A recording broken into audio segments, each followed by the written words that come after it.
In this video, I'm going to show you how you can easily get your WhatsApp link.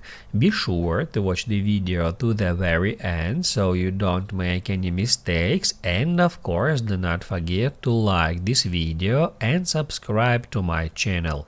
Thanks guys.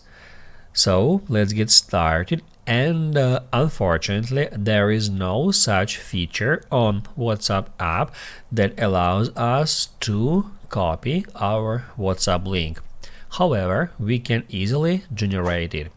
All we have to do is just go to a conversation with a user whom we would like to share our WhatsApp link with. We can go to a conversation on WhatsApp or at any other messenger or social media platform, and all we have to do is just enter wa.me,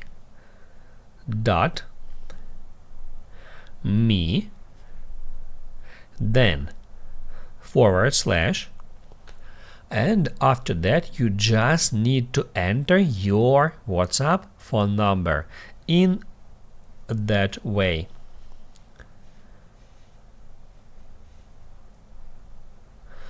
Do not forget to enter country code before the phone number, and once you are done with that, just send this link, just like that. And then any user can tap at that link to go to a conversation with you on WhatsApp.